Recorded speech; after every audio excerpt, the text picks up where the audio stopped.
Welcome to Apologetics and Prophecy, the official podcast of Calvary Solid Ground, a remnant church in Orangevale, California. I am Pastor Jed, and I will be your host as we bring you Bible studies and updates put through an apologetical and biblical lens to see just how close we are to the return of our Lord. Thank you for joining us today. Maranatha, everyone. So glad that you could join us for this under construction update number 3, where we are going to look at some of the news today and some of the stories of this week that remind us that don't think for a minute that you've got this extended break between now and the end of the Trump administration. You know, a lot of Christians, a lot of people thought, well, you know, Trump won, maybe things are going in a different direction. You know, they see the stuff that happened with Charlie Kirk, and now maybe, you know, revival's going to break out, and things are going to change, and a golden age is going to happen. And I don't want to burst your bubble, but enjoy your break while you have it, because maybe grab a cup of coffee like me right here and enjoy a latte or something for right now. But the break's about over, guys, because we see things headed in one direction, and we know, remnant believer, where things are going. And I just want to read a little bit out of Luke chapter 17 before we jump into some stories and some videos today. But in Luke 17, Jesus is teaching, and he says, as it was in the days of Noah, so it will also be in the days of the Son of Man. They ate, they drank, they married wives, they were given in marriage until the day that Noah entered the ark, and the flood came and destroyed them all. Likewise, as it was also in the days of Lot, they ate, they drank, they bought, they sold, they planted, they built. But on that day that Lot went out of Sodom, it rained fire and brimstone from heaven and destroyed them all. Even so will it be in the day when the Son of Man is revealed. And of course, this is, you know, I believe is speaking of a rapture passage. It has to be, because when the second coming comes, everybody knows what's going on. It says clearly in Revelation that they know that it's the judgment of God, and they still blaspheme God and shake their fist at him, even though they know all the judgments and things that are happening is because of him. They're going to be so deceived, they're going to get in line with the Antichrist to think that they can actually fight against Christ. And they're going to lose, of course, but they know what's coming. This is speaking of before that day comes, the day of the Lord, the 7-year tribulation period, which we know. Us Bible students know about these things. The whole world is oblivious to what's coming. They're acting like all this stuff is just normal. Nothing big is happening, and it's going to hit them like nobody's business. When the rapture happens and the day of the Lord starts, the whole world is going to be hit by all of this that happens, just like the flood of Noah's day and the brimstone that fell down on Sodom and Gomorrah, so will the tribulation period be to an unsuspecting world that's just going about everyday business, thinking there's a golden age coming. Many in the church have been caught up into this, there's no such thing as the rapture. We're being attacked from all different sides, being made light of as being a joke. Even in my own community where I pastor, people think that it's silly that we're even talking about these things. We have better things to do. We need to all come together as one for the gospel. And I'm just like, you know, I've been looking at these things for a long time. 23 years since I became a Christian, I've been studying Bible prophecies, listening to the greats like Hal Lindsey and Chuck Missler and Chuck Smith. And these guys were teaching Bible prophecy and talking about what the days would look like during the tribulation period. And right before Jesus would come again, talking about all these technologies and economics and all of those things have come to pass just like they said it would. And everybody's discounting them now. Oh, that's just a more recent teaching. We need to get back to the pure Reformed teaching and stuff like that. And I don't know what they're sleeping. They're given in marriage, pretending like nothing's going to happen, and they're going to get hit, man, hard when that day comes. But one of the biggest things that happened this week that shows us that how easily the rise of the Antichrist will be is this election that they had in New York. based solely on emotion.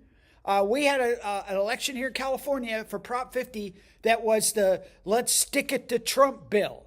That's what it was. And everybody, 62% of Californians voted yes on it, supposedly, because we have mail-in ballots. I don't know how much we can trust it.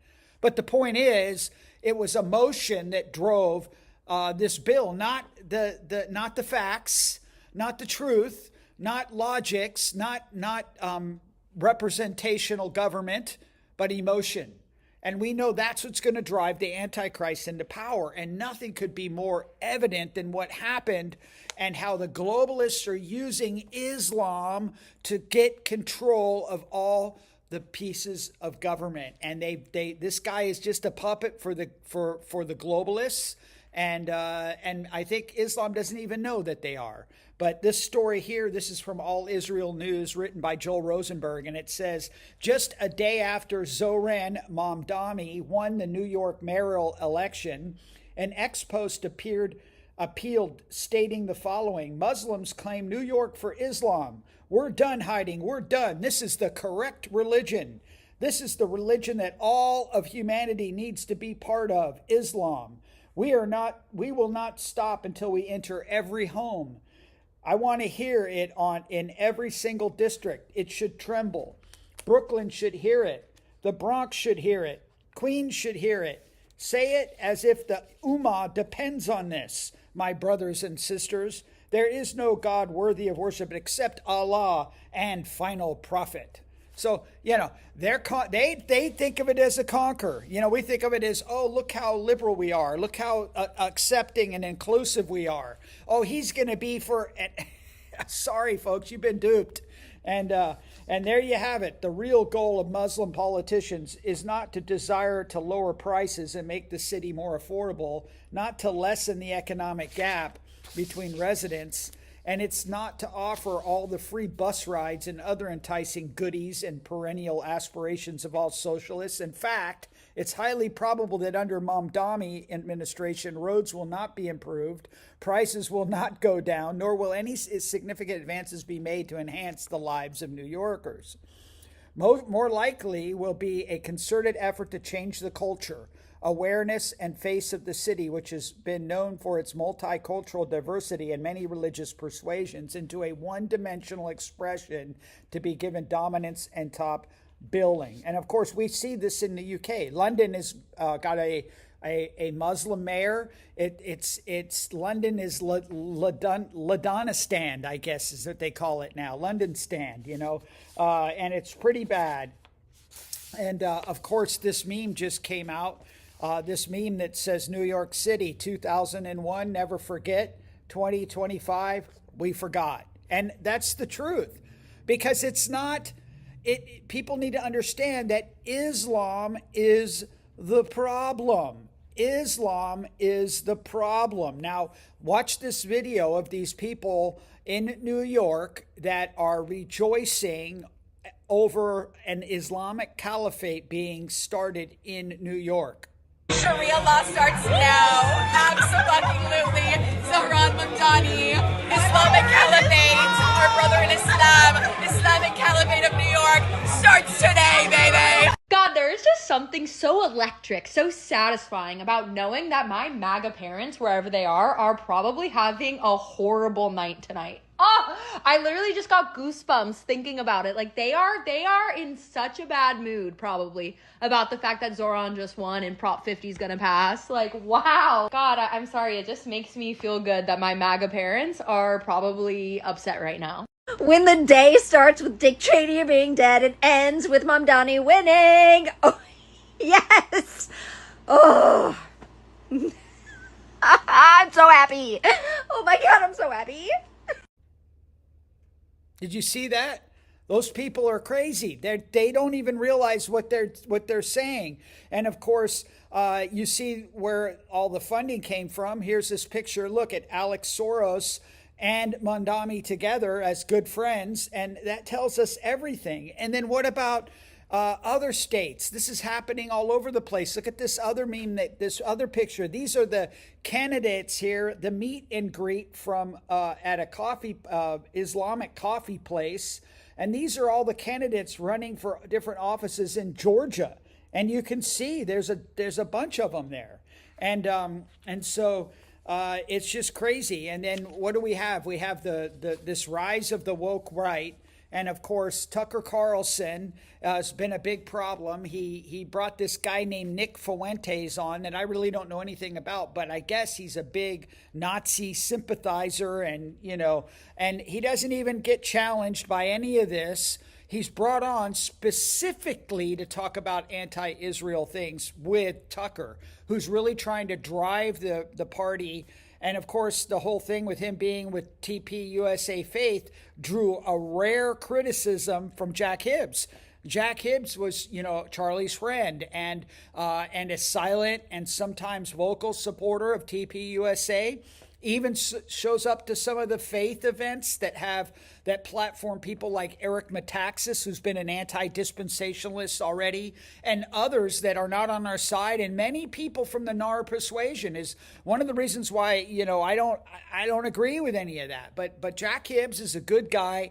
He's on our side. He thinks just like we do. And he came out and criticized and told TP USA, you better distance yourself from Tucker Carlson after this interview. And it was kind of rare. But this happened. But remember, the Heritage Foundation has been a big supporter of Tucker Carlson. They are a pretty superb Christian viewpoint organization, and they had their troubles too over this. And it says Heritage Foundation staff confront the president of the Heritage Foundation over anti-Semitism defense of Tucker Carlson. Kevin Roberts apologized for his venomous coalition comments, but said he would not step down. The president of the Heritage Foundation, Kevin Roberts, apologized to his staff on Wednesday for his refusal to condemn Tucker Carlson after the right-wing broadcaster aired a friendly interview with white nationalist Nick Fuentes. During a tense 2-hour all-hands meeting, staff members challenged Roberts' leadership, questions Heritage's credibility, and warned that his stance had gravely damaged the foundation's relationship with Jewish partners and donors. And it has.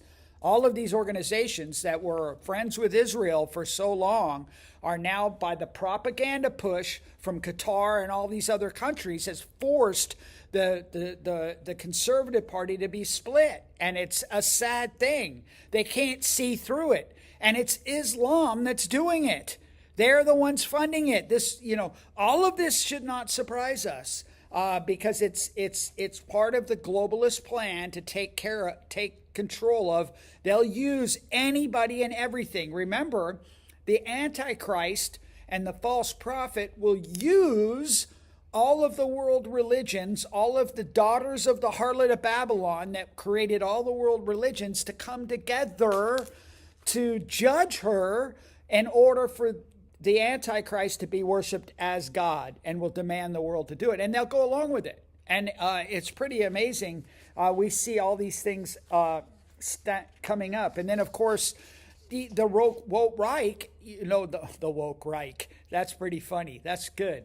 The woke right is coming out and saying we shouldn't be giving any money to Israel. It's America first, right?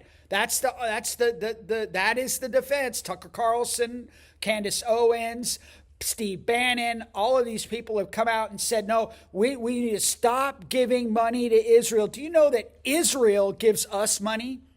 Unlike all these other countries that we give weapons to, and like the Palestinian Authority that we give money, we don't get anything in return.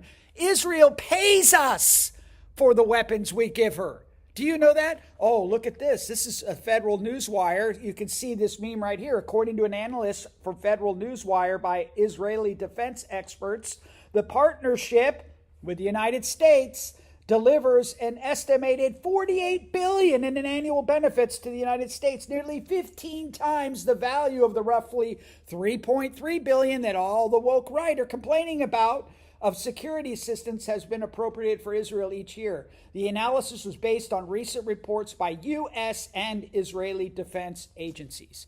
So, Israel actually pays the United, not like Ukraine that doesn't pay us nothing, or Europe that doesn't give us any money. And we don't hear, where's Candace Owens? Where's Tucker Carlson complaining about that? No, they're not. But they don't understand that Israel, we benefit from Israel's relationship.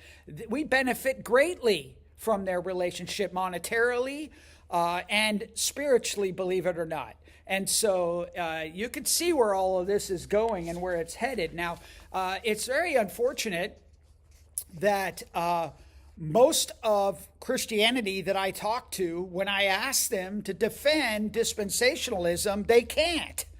They have a hard time doing it. They're like, blah, blah, blah, blah, blah. They don't even know how. They don't know how to defend Israel.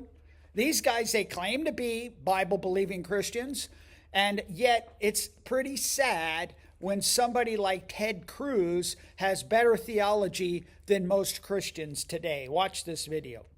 And replacement theology is a twisted view that the Jews are no longer God's chosen people, that the promises in the Old Testament no longer apply, and that Christians have replaced Jews. Now, in my Bible, I believe every word of it is true, and I believe every promise that God made to the people of Israel remains a promise that is made to the chosen people.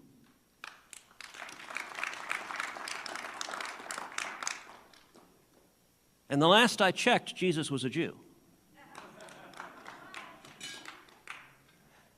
And I will tell you, at least for me, I am very proud to be a Christian Zionist.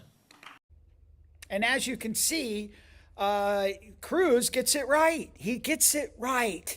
And so it's very unfortunate. But of course, we have this week, as things are marching forward, don't think they're slowing down. We have the COP30, right? The COP30.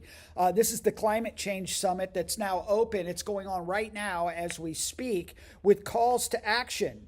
The COP must ignite a decade of acceleration and delivery, the UN Secretary General told world leaders at the opening of the Belém Climate Summit of the UN Climate Conference on November 6th. Negotiators, scientists, and civil society are gathering in Belém, Brazil from the 6th to the 21st of November to discuss priority actions to tackle climate change. COP30 will focus on the efforts to need to limit the global temperature increase to 1.5 degrees Celsius, the presentation of new national action plans, and the progress of the finance pledges made at COP29. This is always about money, right? But anyway, one of the biggest things that's pushing this whole agenda that has not slowed down because you're taking your little coffee break with Trump and thinking, oh, we got all kinds of time. Don't you see revivals breaking out? Like the globalists are pushing full steam ahead. And one of the ways they're doing that is through this new rise that's happening everywhere for digital ID. Watch this video and talking about how they already have a plan to use the digital ID to determine people's carbon credits. So here's a little bit of that video. The UK has just concluded a trial of a personal carbon dioxide allowance, which, as the name implies, calculates how much carbon dioxide is produced annually in the UK and then divides that per person per day, then works out by how much that figure needs to fall in order to meet net zero goals. We have the white paper in my office that informed the trial. The whole concept of a daily carbon dioxide allowance is now out there for all to see. Conspiracy theory no more. I bloody told you so. To anyone who is advised by data and empirical evidence, not mass formation psychosis. And so you see, and so what's been the discussion lately? There's this news story right here that came out. This is Al Jazeera, which is, it's a biased news site, but it's actually telling more truth than a lot of mainstream media. This one here, Starmer meets Modi, what the UK can learn from India's digital IDs. The UK is eyeing India's digital ID system, Aadhaar, for inspiration of its own Brit card, but critics say it's fraught with problems. Now, of course, there's been a lot of pushback on the whole UK digital ID, but here's Starmer in his own words trying to clean it up in this video. There are some people who may completely flat out refuse to get a digital ID. Yep. Will those people be fined? No, this is not something you have to carry or have to produce or anything like that. and there'll be no fining of people for not having it. It'll be something which simply makes life a lot easier. The Prime Minister faced criticism for his digital ID policy, with some people accusing him of presiding over a nanny state. However, today, at an exclusive event, Keir Starmer clarified what the digital ID might actually mean for the public. For people who don't have a mobile phone, then this isn't mandatory. So you don't have to have it. It will make your life easier if you want it, but you don't have to have it. We're consulting on what other forms of ID would help them. Again, it won't be mandatory. You can still use your passport or your birth certificate or your 3 bank accounts if you want, however many times. You can choose to pay £85 to a company to prove that you are who you are every time you need to. Or you can take the easy route, which is get digital ID. So Keir Starmer claims digital ID is the easy route. But if there's no fine against not having one, would you take it up? And then what about the rest of the world? Here's France. France, of course, and all of Europe is going digital. Is France going to link its digital ID to your social media accounts? Of course, this is a Euro News story. It says misleading narratives about digital IDs. Now, they're not denying the digital ID. They're just saying don't worry about this other stuff that we know is coming, right? But people are already saying it is. Misleading narratives about digital IDs are commonplace online as various European countries and the EU itself gear up to introduce them to the public. A claim is circulating online that France is entering into an era of total traceability amid allegations that the country's digital ID, France Identité, will be directly tied to personal social media accounts. France Identité is an app that enables users to create a digital identity based on the new form of the French ID card, allowing people to prove their identity both online and offline. It's optional and not intended to replace the physical ID card, but it always starts off optional, right?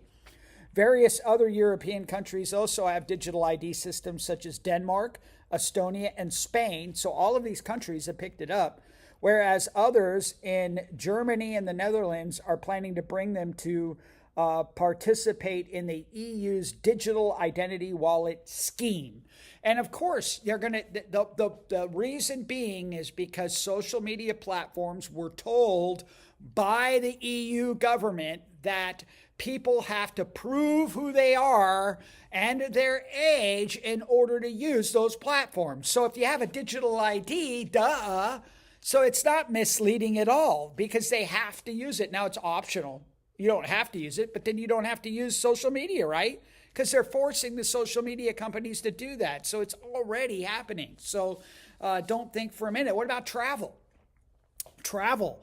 This story here, it's the IATA, International Air Transport Association, came out recently and said this is in Istanbul, big airport in Istanbul. The International Air Transport Association released the results of its 2025 Global Passenger Survey, highlighting 2 key trends that are redefining the passenger travel experience. That it reveals that mobile and digital ID as the future of travel. That's what people will prefer. They're asked. This is the kind of stuff that blows me away. Nobody in the church is raising the alarm about all these things anymore, except for the remnant community. But I remember before I was a Christian, I remember when they came out with barcodes, every Christian on the planet was screaming Mark of the Beast. It was in all the news stories. I knew, what's the mark of the beast, and people, they had all this information, mainstream media was picking up on it because people were complaining about it. But now all this stuff has come to fruition and there are only secular political organizations are pushing back against it. Some legal organizations, but the church it's crickets.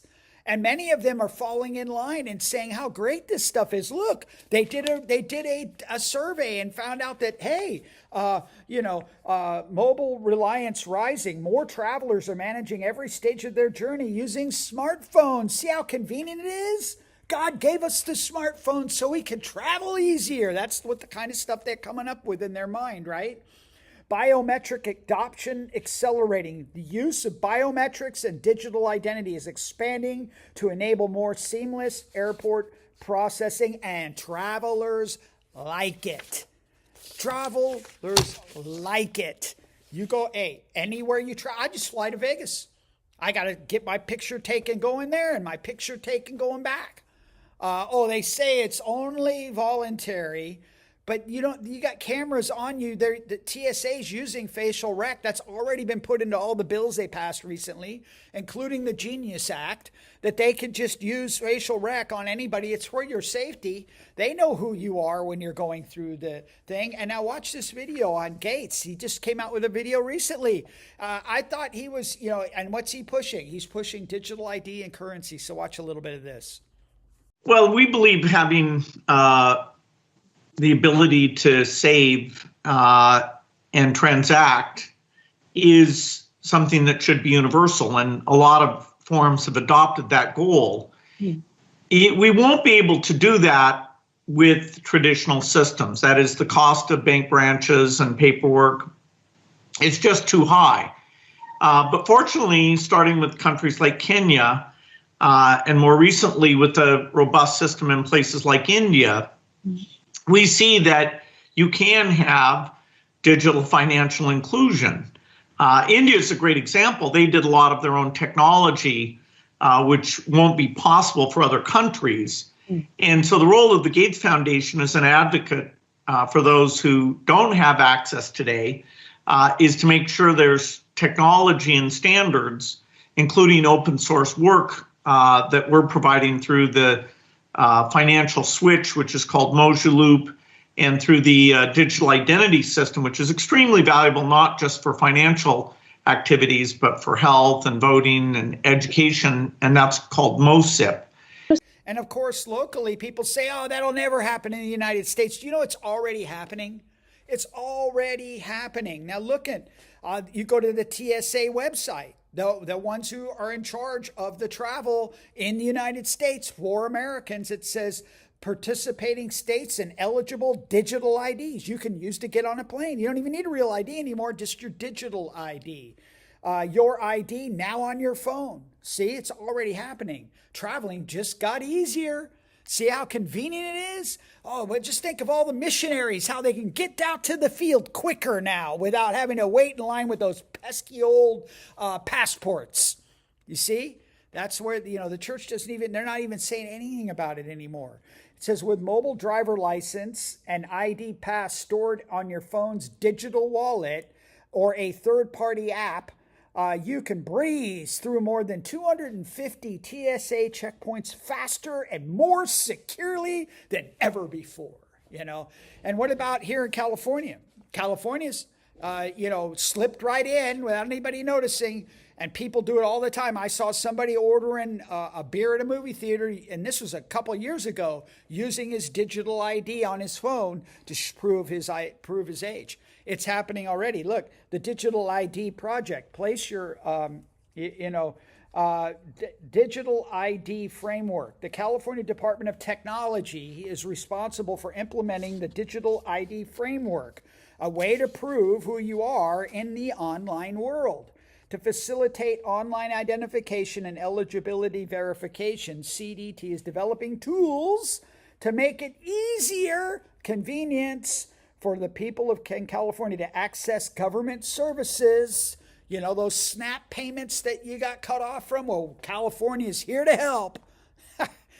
Just get your digital biometric ID going, and we'll make sure you get your universal basic income and those California SNAP payments right away.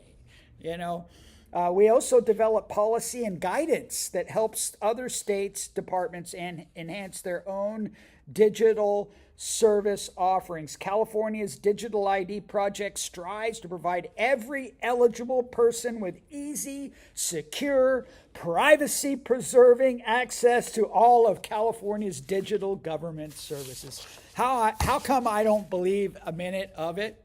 How come I don't believe a minute about it? And of course, everybody was, saying hurrah when Klaus Schwab got stepped down from the WEF. But He's got a guy that's 5 times worse that's now in charge.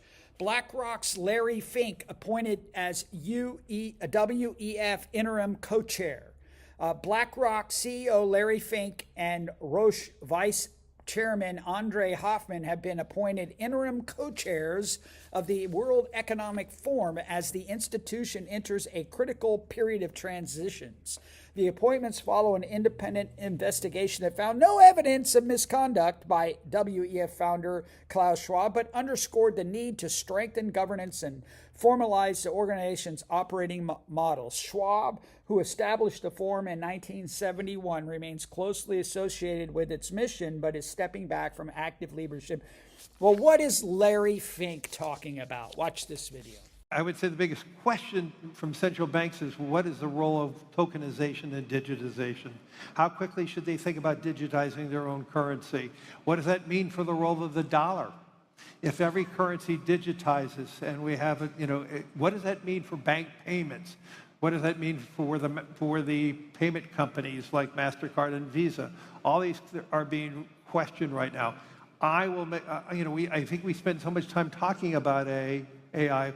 We're not spending enough time talking about how quickly we're going to tokenize every financial asset and the opportunity we're going to have a digital wallet and moving, ETFs and other things through a digital wallet. And I think that's going to happen worldwide very rapidly. And I think most countries are ill-prepared for that and underappreciate how technology is changing that. Not unlike how technology is changing AI and other things. It will be changing the technology around the plumbing of finance. And in case you didn't know what tokenization is, that's where they're going to take everything that you own and turn it into a tokenized asset to create digital currency. That is coming, you guys. Everybody knows it's coming. That's why gold, one of the reasons why gold is being bought up by all of these world leaders, because they know those are going to be hard assets. Everything is going to asset-based currency from fiat currency. The fiat currency is about to be dismantled, and in order to create wealth, everything will be tokenized. Your home loan that you owe money on will be tokenized. And whoever they'll own those tokens, and you'll be given your equity as token, but you basically won't own it anymore. It will be owned by the tokenee who owns those tokens digitally. And everything, you're not going to own anything and you're going to be happy. Remember that? That is all part of what Larry Fink is talking about. And then, of course, just a couple more stories before we finish today. This one here, this is just ChristianPost.com story. An art exhibit featuring a realistic half-size sculpture of President Donald Trump sporting an orange jumpsuit while strapped to a cross-shaped execution gurney is on display in Switzerland this month. Act like you're surprised. That's what the world thinks of, the globalists and the world. This is how they demonize Donald Trump, even though we don't, we're not, Trump is if he is even any sort of type of Christian, he's a prosperity gospel type Christian. I don't think he's a Christian at all, because he's thinking about things that he even said that he doesn't even know if he's going to heaven. Well, Christians know we're going to heaven, right? So but the world and everybody else that considers him a focus because of the support that Christians gave him. And we're talking about people that call themselves Christian, not necessarily real Christians, remnant believing Christians. But the sculpture by British artist Mason Storm is titled Saint or Sinner? Depicts Trump tied to the cross with his eyes closed and his head tilted to the right, as if he just underwent lethal injection. So, and then my final story is something that popped up at me that I'm really concerned about. And that is just this, ever since, and it's something that's been gaining a lot of momentum. Like I said, Charlie Kirk and his TPUSA faith was really starting to taste and smell bad, because the idea was good, but it started to get an ecumenical feel when you started having different Christian groups that are not necessarily Christian that are joining in because they have some sort of questionable faith, whether it's homosexual Christians or NAR Christians or prosperity God like Paula White and stuff like that coming in and then promoting people like Tucker Carlson, which is something that we would never be involved with. But there's a person that a lot of people use, and a lot of our remnant teaching pastors use them as a news source, but somebody that we need to be very concerned about because he's part of this golden age ecumenicalism. We're going to bring the kingdom here on earth and a lot of them are unregenerate religious people. And that is Glenn Beck. Here's this last story here I want to share with you, and it's actually from Patriot Mobile News. Patriot Mobile is a mobile company, and they sponsored this event that I didn't know about until I read it, featuring Glenn Beck as a keynote speaker. But notice the title. It's Mercury One's For His Glory event.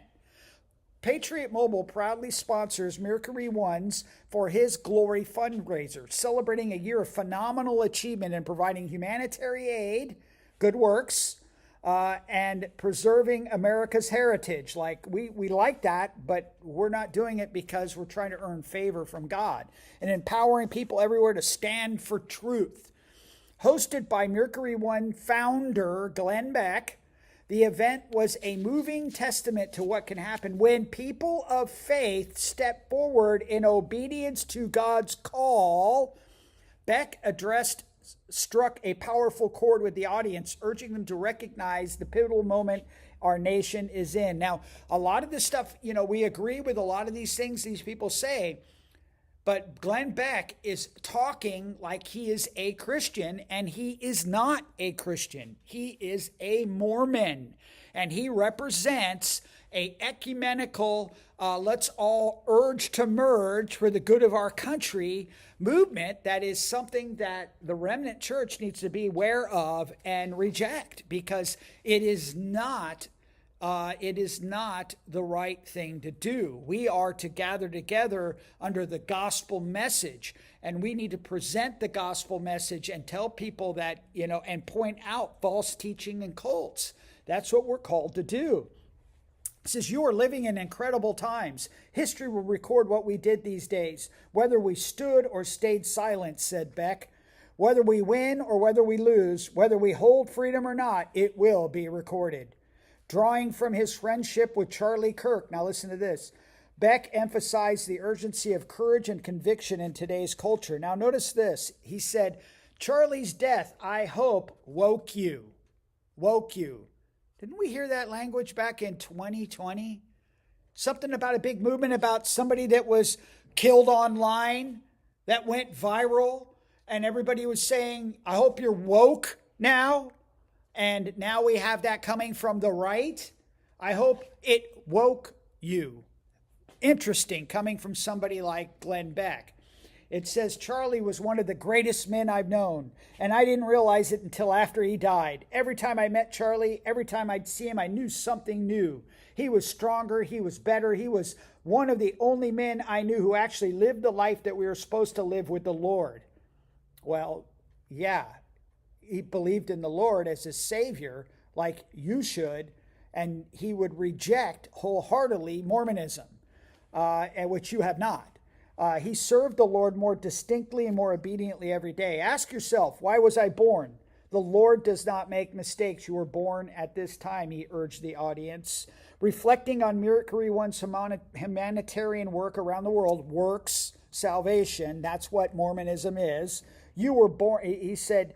Beck shared how deeply moved he has been by what God has done through the organization this year. And of course, it is all about works, building the kingdom now. These guys get sucked into this idea of a golden age. We're going to make America great again, make America the center of the world, and we're going to bring in God's kingdom down here on earth. And it's being, and the people who push this stuff have no problem linking hands with work-based cults, whether it's people from the Catholic Church or the Mormon Church or these organizations that are doing good works. We got to be aware of these things. And they are actually what the Antichrist through emotionalism, and we can all come together as one after the rapture to bring everybody together, that many will be deceived into following him. And it's groups like this that we need to be very careful of. But, we know those times are coming. And just want to leave you with 1 Thessalonians chapter 5 that says, but concerning the times and the seasons, brethren, you have no need that I should write to you. You, remnant believer, are aware of the times you're living in. This ain't no break time. You see it. The rest of the world, they're going on like marrying and giving in marriage, eating and drinking, living it up. Don't think that they've got forever. We're going to make it great again. And they don't understand what's coming. But you and I, we have no need that I don't even need to bring this up, really, do I? You guys know. For you yourselves know perfectly that the day of the Lord so comes as a thief in the night. It's going to hit them just like we just read in Luke 17. For when they say peace and safety, look at all the good works we've done. We brought peace and security to all the world. Nobel Peace Prize to Trump, right? No. The sudden destruction comes upon them as labor pains upon a pregnant woman, and they shall not escape. But you, brethren, you remnant believer, you are not in darkness so that this day should overtake you as a thief. You are all sons of light and sons of the day. We are not of the night nor of darkness. Therefore, let us not sleep as others do. No break time for you. Sorry, the tribulation is coming. The rapture is coming at any moment. You need to be ready because we're not to sleep like them or get drunk at night. Those who get drunk are drunk at night. But let us of the day be sober, putting on the breastplate of faith and love, and as a helmet the hope of salvation. For God did not appoint us to wrath, but to obtain salvation through our Lord Jesus Christ, who died for us, that whether we wake or sleep, we should live together with him. Therefore, comfort each other and edify one another, just as you also doing. Hold tight, remnant believer. The Lord's coming again soon. He's coming very quickly, and that's why we're trying to get everything you see here done. We're trying to get these the studio done and start getting some guests in here, start promoting this book, start getting it to anybody and everybody who needs it, because it needs to get left behind for the Glenn Becks and all these people that are buying all of these lies and that are going to be left behind in the mess of it all, to know what happened to us and to know how to be saved during the time of the tribulation period. And listen, I don't know who you are or who's watching this, who tuned in on our YouTube channel or anywhere out there now or in the future. If you do not have a relationship with Jesus Christ, maybe you've been thinking that your good works have saved you. You need to understand and know that Jesus Christ died for your sins, and he rose again from the dead, and that he provided atonement for you. If you would put your faith and trust in him, believe that he's God's son, born of a virgin, died on a cross for your sins, and rose again from the dead. The Bible says all who call upon the name of the Lord will be saved. You need to call on him today and be saved and have salvation, because it's available now. It's better to do it now than to wait later and need one of these books we're printing. And so please do it. And for the rest of us, this is no time for a break. This is no time to fall asleep.